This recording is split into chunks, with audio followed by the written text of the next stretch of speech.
പക്ഷെ അദ്ദേഹം പറയുമ്പോഴും അദ്ദേഹത്തിന് വേണ്ടിയാ പറയുന്നത് ഈ ഡിസംബർ മാസത്തെ ഇതിപ്പോ നവംബർ, അടുത്ത ഡിസംബർ മാസത്തെ 1 മാസത്തെ വരുമാനം ഇദ്ദേഹത്തിന്റെ ചർച്ചിന് വേണ്ടി കൊടുക്കണം.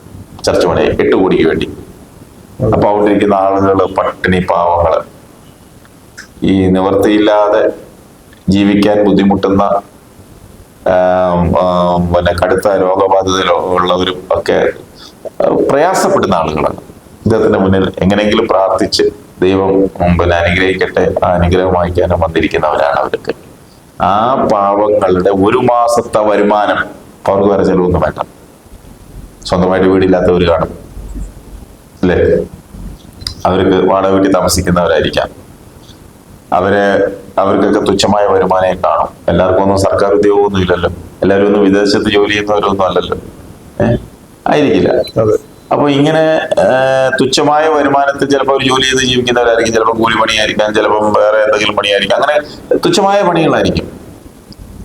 അവരുടെ 1 മാസത്തെ വരുമാനം, 1 മാസത്തെ ശമ്പളം എന്തിനു വേണ്ടിയാ? 8 കോടിക്ക് ചർച്ച് പണിയാൻ. ദൈവത്തിനെതിരായി 8 കോടിയുടെ ചർച്ച് വേണം. ഇരിക്കാൻ കസേര പോലും വേണ്ടെന്നാണ് പറയുന്നത്. ദൈവം പറഞ്ഞിരിക്കുന്നത് എന്റെ നാമത്തിൽ 3 പേര് എവിടെ കൂടിയാലും അവരുടെ ഇടയിൽ ഞാൻ ഉണ്ടാവും എന്നാ പറഞ്ഞിരിക്കുന്നത്. 8 കോടിയുടെ ചർച്ച വേണം. 8 കോടിയുടെ ചർച്ച ഉണ്ടെങ്കിലേ ഈ അനുഗ്രഹം, പ്രോസ്പിരിറ്റി കിട്ടും. ഇദ്ദേഹത്തിന്റെ ഭാഷയിൽ പറയുന്ന പ്രോസ്പിരിറ്റി കിട്ടത്തുള്ളൂ. ഇദ്ദേഹം, ഞാൻ മുമ്പേ പറഞ്ഞപ്പം ഒരു കാര്യം പറയാൻ പറ്റൂ, ഇദ്ദേഹത്തിന് ദൈവമായിട്ട് ഏറ്റവും കൂടുതൽ സംസാരിക്കാൻ, സംസർഗം നടത്തുന്ന ഒരാളെന്നുള്ള നിലയിൽ ഇദ്ദേഹം പറയുന്ന ആളുകൾക്ക് മാത്രമേ ദൈവം അനുഗ്രഹം കൊടുക്കൂ. ഇദ്ദേഹം പറഞ്ഞാൽ രോഗം മാറും, ഇദ്ദേഹം പറഞ്ഞാൽ അനുഗ്രഹം കിട്ടും, ഒക്കെ ശരിയാണ്. ഞാൻ അതിനൊന്നും തർക്കിക്കുന്നില്ല. ആയിരിക്കാം, പോട്ടെ. എനിക്ക് ഒറ്റ കാര്യം ചോദിക്കാനുണ്ട്. ഇദ്ദേഹത്തെ ഞാൻ ഇന്നൊന്നിലല്ല, വളരെ ചെറുപ്പകാലം മുതലേ കാണുന്ന ഒരാളാണ്, എൻ്റെ നാട്ടിലാണ്. ഞാൻ ഇദ്ദേഹത്തോട് ഒറ്റ കാര്യം ചോദിക്കുന്നുള്ളൂ. ഇദ്ദേഹത്തിന്റെ തലമുടിയൊന്നുമില്ല, ഇദ്ദേഹത്തിന് കഷണ്ടിയാണ്. കഷണ്ടി ബാധിച്ചു. കഷണ്ടി ഒരു അസുഖമായിട്ട് ആണ് നമ്മൾ കണക്കാക്കുന്നത് അല്ലെ, ഉള്ളിലുള്ള ഒരു അസുഖത്തിന്റെ പ്രതിഫലനമാണ് കഷണ്ടി. അപ്പൊ അങ്ങനെയാണെങ്കിൽ ഇദ്ദേഹം പോയി വിഗ് വെച്ചോണ്ടാണ് നടക്കുന്നത്. 1 വർഷത്തോളമായി ഇദ്ദേഹം പോയി വിഗ് വെച്ചിട്ട്, അത് ഏറ്റവും ലേറ്റസ്റ്റ് ആയ വിഗാണ്. ഇദ്ദേഹത്തിന്റെ മുടിയല്ലത്, യഥാർത്ഥ മുടിയല്ല, വിഗാണ്.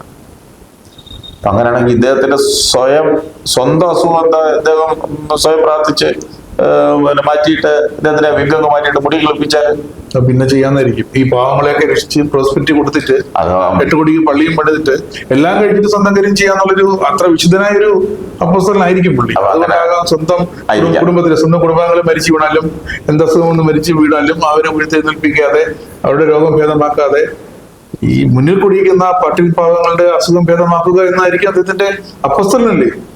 അപ്പം ദൈവനിബന്ധന പറയുന്ന വാക്കുകൾ അതേപടി പാലിച്ചേ പറ്റുള്ളൂ, അടുത്ത ശിഷ്യനാകാം. അപ്പൊ എനിക്ക് തോന്നുന്നു നീയോ കുറയണം,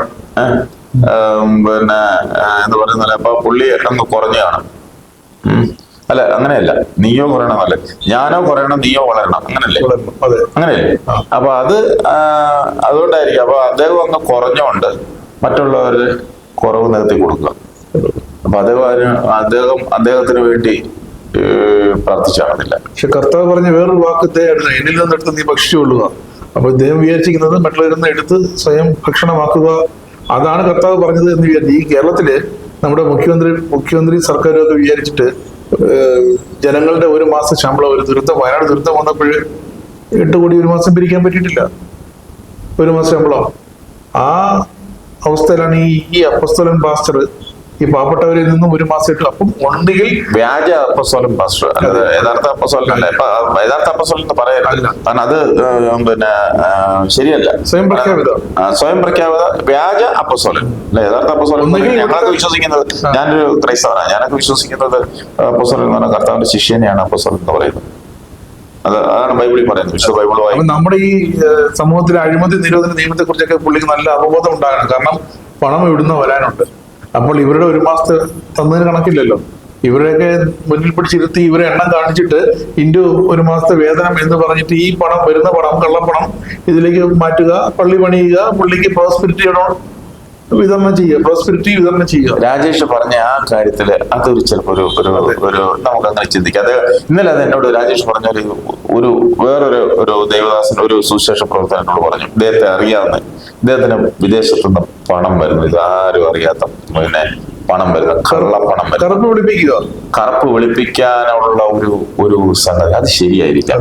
അപ്പൊ അടിയന്തരമായി ED അല്ലെങ്കിൽ വിജിലൻസ് അല്ലെങ്കിൽ അതുപോലുള്ള കേന്ദ്ര ഏജൻസികൾ ഇദ്ദേഹത്തെ പരിശോധിക്കണം. അതിനുള്ള അംഗീകാരം വേണം, കേന്ദ്ര സർക്കാർ അംഗീകാരം കൊടുത്താൽ മാത്രമേ. അല്ലാതെ ഇദ്ദേഹത്തിന്റെ കള്ളപ്പണം ഉണ്ടോ എന്നുള്ളത് പരിശോധിക്കണം. അതെ. അപ്പൊ ഇദ്ദേഹത്തിന്റെ ഒരുപാട് പൈസ ഉണ്ട് എന്നുള്ളത് ഇവിടുത്തെ നാട്ടുകാർ പറയുന്നുണ്ട്. അവിടെ പുള്ളിയായിട്ട് അടുത്ത്, കാരണം ഇതുപോലെ പട്ടിണി പാവങ്ങളെ പിഴിഞ്ഞത് മാത്രമല്ല, ഇദ്ദേഹം വിദേശത്തൊക്കെ കൂടെ പോകുന്നുണ്ട്. ഇദ്ദേഹം എറണാകുളത്ത് പോകുന്നുണ്ട്, തിരുവനന്തപുരത്ത് വരുന്നുണ്ട്, പിന്നെ അവിടെ കൊട്ടാരക്ക് വരുന്നുണ്ട്. ഇദ്ദേഹം വിദേശ രാജ്യങ്ങളിൽ പോകുന്നുണ്ട്. ഇങ്ങനെ കൂടെ എന്തിനാ വിദേശ രാജ്യങ്ങളിൽ പോകുന്നത്? അപ്പൊ ഇങ്ങനെ കള്ളപ്പണം വെളുപ്പിക്കാനുള്ളത് ഇപ്പൊ രാജേഷ് വളരെ കറക്റ്റാ അത് പറഞ്ഞത്. അത് ഇന്നലെ ഒരു പാസ്റ്ററൂടെ സംസാരിച്ചപ്പോൾ പാസ്റ്റർ പറഞ്ഞു, ഈ അദ്ദേഹത്തിന് കള്ളപ്പണം വെളുപ്പിക്കുന്ന പരിപാടി ഉണ്ടെന്ന്. ആൾറെഡി അദ്ദേഹത്തിന് ഫണ്ട് വന്ന് കാണണം ഒരു പള്ളി പണിയാനായിട്ട്. ഇവിടെ കണക്ക് കാണിക്കാമല്ലോ, ഇവരിൽ നിന്ന് മേടിച്ചാണെന്ന് കണക്ക് കാണിക്കാമല്ലോ. അപ്പൊ അത് വേറെ തട്ടിപ്പാണ്. അപ്പൊ അടിയന്തരമായി നിർബന്ധമായി കേന്ദ്ര ഏജൻസികൾ പരിശോധിക്കണം. വിൽപ്പനയ്ക്ക് വെച്ചേക്കുക, ഭക്തി വിശ്വാസം വിൽപ്പനയ്ക്ക് അതാകണം. അത് ശരിക്കും അദ്ദേഹം ഈ നമ്മുടെ സ്വയം പ്രഖ്യാപിത അപ്പസ്തലൻ ചെയ്യേണ്ടത് ഒരു ബോർഡ് കൂടി വെക്കണം, വിശ്വാസം വിൽപ്പനയ്ക്ക്, പ്രോസ്പെരിറ്റി വിൽപ്പനയ്ക്ക്. അപ്പൊ അതിനും കാശ് കിട്ടും പള്ളി പണിയാനായിട്ട്. ഇത് സത്യം പറഞ്ഞാല് ഇവരൊക്കെ ഇങ്ങനെ തുടങ്ങിയാൽ എങ്ങനെ ഈ സമൂഹത്ത് നമ്മൾക്ക് ജീവിക്കാൻ പറ്റും? ഇത്രയും പച്ച നുണകളും കള്ളങ്ങളും ഇതേ ഈ പറയുന്നതൊക്കെ വിശ്വസിക്കാൻ ആളുകളുണ്ടല്ലോ എന്നാണ്. 10 പേര് മതിയല്ലോ, 10 പേര് വിശ്വസിക്കുമല്ലോ. 100 പേരിൽ 10 പേര്. ഞാൻ ഇന്ന് സോഷ്യൽ മീഡിയ നോക്കിയപ്പോൾ അതിനകത്ത് ചില ആളുകളൊക്കെ ഇദ്ദേഹത്തിന്റെ പോസ്റ്റ് ഇട്ടിരിക്കുന്നത്. അപ്പൊ ഇദ്ദേഹം ദൈവം പറഞ്ഞതല്ല, ഇദ്ദേഹം തന്നെ പറഞ്ഞ സൗണ്ട് നമുക്ക് പിന്നെ കേട്ടാൽ മനസ്സിലാകും. ഇദ്ദേഹത്തിന്റെ തന്നെ സൗണ്ട് അത് ആ സൗണ്ട് നമ്മൾ നമ്മുടെ സിസ്റ്റത്തിലിട്ട് ചെക്ക് ചെയ്തപ്പോൾ ഇദ്ദേഹത്തിന്റെ സൗണ്ട് തന്നെ, സൗണ്ട് അല്പം ഒന്ന് പതിയെ പറഞ്ഞു എന്ന് മാത്രമേ ഉള്ളൂ. അവിടെ സിസ്റ്റത്തിലിട്ട് ചെക്ക് ചെയ്തപ്പോൾ ഇദ്ദേഹത്തിന്റെ സൗണ്ട് തന്നെയാണ്. അപ്പൊ അത് ഇന്ന് രാവിലെ നോക്കിയപ്പോൾ ചിലരൊക്കെ പറഞ്ഞ് ഇദ്ദേഹം ചെയ്യിക്കുന്ന ഇദ്ദേഹത്തിന് ചില അടുപ്പമുള്ള ചില ആളുകളൊക്കെ ഉണ്ട്, ഇദ്ദേഹത്തിന്റെ കൂട്ടത്തിൽ തന്നെ ആളുകൾ, അവരുടെ ഹാൻഡിലുകളിലാണ് വന്നിരിക്കുന്നത്. എന്ന് പറഞ്ഞിരിക്കുന്നത് ദൈവം സംസാരിച്ചത് മറന്നു പോകാതിരിക്കാൻ അദ്ദേഹം അന്നേരം റെക്കോർഡ് ചെയ്തതാണെന്ന്. പുള്ളി തന്നെ റെക്കോർഡ് ചെയ്തതാണ്. പുള്ളി ദൈവത്തോട് പറഞ്ഞു, പുള്ളി തന്നെ അത് മറന്നു പോകാതിരിക്കാൻ പുള്ളി തന്നെ സ്വന്തം വോയിസിൽ അത് റെക്കോർഡ് ചെയ്ത, അല്ലാതെ ദൈവത്തിന്റെ വോയിസ് അല്ല എന്ന് ഇന്ന് ചില വിശദീകരണങ്ങളുണ്ട്. ഇന്നലെ 2 ദിവസമായിട്ട് ഇവിടെ കിടന്ന് ഈ ആളുകൾ മൊത്തവും പിന്നെ എതിർത്തപ്പോൾ അല്ലെങ്കിൽ വിമർശിച്ചപ്പോൾ അതിന് മറുപടിയായിട്ട് ഇന്ന് ചില ആളുകൾ ഇട്ടിരിക്കുന്നത്, എങ്ങനെ മനുഷ്യന്റെ മുഖത്ത് നോക്കാൻ പറ്റും? ഇതുപോലുള്ള തട്ടിപ്പും വെട്ടിപ്പുമായിട്ട് നടക്കുന്ന ഇതുപോലുള്ള ചില ന്യൂ ജനറേഷൻ സുവിശേഷ പ്രവർത്തകരുണ്ട്. ഇവരൊക്കെ പുറത്താക്കാനായിട്ട്, അല്ലെങ്കിൽ ആര് പറഞ്ഞ സ്വന്തം സമയല്ല ആരാ പുറത്താക്കേണ്ടത്? ഇദ്ദേഹത്തിന്റെ കുടുംബം മൊത്തം, ഇദ്ദേഹത്തിന്റെ പിന്നെ ഭാര്യ, ഇദ്ദേഹത്തിന്റെ ജ്യേഷ്ഠ, എല്ലാരും ഇപ്പൊ ഈ രംഗത്താ. കാരണം കണക്കില്ലാത്ത സമ്പത്തല്ലേ കിട്ടുന്നേ, കണക്കില്ലാത്ത വരുമാനമല്ലേ. ഇപ്പൊ ഇവരെല്ലാം ഇറക്കി അവരെല്ലാം ഇപ്പൊ ഈ പാതയിലാണ്. ഇങ്ങനെ എത്ര പേര് കാണും കേരളത്തിൽ ഇതേപോലത്തെ സ്വന്തം സഭയുണ്ടാക്കി? പുള്ളി തന്നെ പറയുന്നു പുള്ളിക്ക് 600ഓളം സ്വന്തം സഭയുണ്ട്. ഇതിനിടയ്ക്ക് ഒരു കാര്യം വിട്ടുപോയി, പുള്ളി അടുത്ത സമയത്ത് ആഫ്രിക്കയിൽ പോയി അതിന്റെ വിഷ്വൽസ് കാണിക്കാം. അതിനിപ്പോ വീഡിയോ എടുത്ത് നമുക്ക് അതിനകത്ത് ഇടാൻ പറ്റത്തില്ല, വീഡിയോ എടുത്ത് ഇട്ടാൽ അത് പിന്നെ ശരിയല്ല.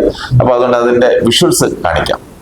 ഇദ്ദേഹം ആഫ്രിക്കയിൽ പോയി പിന്നെ ഒരു ട്രെയിനിങ്ങിന് വേണ്ടി പോയി. നമ്മൾക്ക് ഈ കാണുന്നില്ലേ, നമുക്ക് ഇപ്പൊ നമ്മുടെ ഓഫീസിൽ തന്നെ ചിലർക്ക് നമ്മൾ ട്രെയിനിങ് കൊടുക്കില്ല, ട്രെയിനിങ് ആയിട്ട് നമ്മൾ ആളിനെ എടുക്കത്തില്ലേ. അതുകൊണ്ട് ഇദ്ദേഹം ട്രെയിനിങ്ങിന് പോകും. അവിടെ ട്രെയിനിങ്ങിന് പോയി ഒരു മീറ്റിങ്ങിൽ പങ്കെടുക്കുന്നു. അവിടെ അവിടുത്തെ പാസ്റ്റർ ട്രെയിനിങ് കൊടുക്കുന്നു. അപ്പം ഇദ്ദേഹം ഒരു വലിയ മീറ്റിങ്ങിൽ വരുന്നു. അദ്ദേഹം തന്നെ സ്വയം പറയുന്നത്, എനിക്ക് 600ഓളം സഭകള് കേരളത്തിന് വെളിയിലെ പിന്നെ ഇന്ത്യക്ക് വെളിയിലെ ഗൾഫ് രാജ്യങ്ങളിലെ അമേരിക്കയിലെ കാനഡ എന്ന് വേണ്ട ലോകത്തെമ്പാടും പുള്ളിക്ക് 600ഓളം സഭകളുണ്ടെന്നാണ് പുള്ളി പറയുന്നത്. മൊത്തം വലിയൊരു സഭയാണ് ഈ 600ഓളം സഭ. ഇവിടുത്തെ ഏറ്റവും വലിയ സഭയായ TPM കാണത്തില്ല, അല്ലെങ്കിൽ IPCക്ക് കാണത്തില്ല, അല്ലെങ്കിൽ AGക്ക് കാണത്തില്ല. ഇത്രയും 600ഓളം സഭ ലോകമെമ്പാടും ഇദ്ദേഹത്തിനുണ്ടെന്നാണ് അദ്ദേഹം പറയുന്നത്. 600ഓളം സഭ ഇദ്ദേഹത്തിനുണ്ട്. പിന്നെ ഇദ്ദേഹം അവിടെ ചെന്ന് ഇങ്ങനെ ഇരിക്കുന്നു, മുട്ടുകുത്തിയിരിക്കുന്നു. അപ്പൊ ഇദ്ദേഹത്തെ ആ പാസം കൂടി തൊടാൻ ചെല്ലുമ്പോൾ ഇദ്ദേഹം വരയ്ക്കുന്നു, വീഴുന്നു, ഉരുളുന്നു, ചാടുന്നു. ഇദ്ദേഹം പരിശീലിച്ചിട്ട് ഇവിടെ കൊണ്ടുവന്ന ആളുകളെ പരിശീലിപ്പിച്ച് ഇത് കാണിച്ച് ഈ പൊട്ടന്മാരായ ആളുകൾ വിശ്വാസികളെ മൊണ്ണയായ വിശ്വാസികളെ കാണിച്ച് പൈസ തട്ടുന്നവരുടെ. അപ്പൊ കൂടുതൽ പൈസ തട്ടാനുള്ള ഒരു വേലയാണ് ഇദ്ദേഹത്തിന്റെ ട്രെയിനിങ്. ആ ട്രെയിനിങ്ങിനാണ് പുള്ളി പോകുന്നത്. എന്തായാലും ഒരു അന്വേഷണം നടത്തി കഴിഞ്ഞാൽ അന്വേഷിക്കണം. ഇത് ഇവിടുത്തെ സർക്കാർ, ഇവിടുത്തെ ജനകീയ സർക്കാർ, പിണറായി വിജയൻ അദ്ദേഹത്തിന് ഇരട്ടച്ചങ്കനാണ്. അദ്ദേഹം ഇതുപോലുള്ള ആളുകളെ പരിശോധിക്കണം. ഒരാളും തടയില്ല. ആരാ തടയുന്നത്? പരിശോധിക്കണം. കള്ളപ്പണം ഉണ്ടെങ്കിൽ അത് വെളുപ്പിക്കാനുള്ള പരിപാടിയാണെങ്കിൽ അത് ഉറപ്പായിട്ട് അത് പരിശോധിക്കണം. നിയമത്തിന്റെ മുന്നിൽ കൊണ്ടുവരണം. ഇതുപോലെ ഉള്ള ആളുകളെ പറ്റിക്കുന്നതിന്, പറഞ്ഞു പറ്റിക്കുന്നതിന്. ഇത് പറഞ്ഞു പറ്റിപ്പില്ല. ഇത് ഏറ്റവും വലിയ തട്ടിപ്പ്.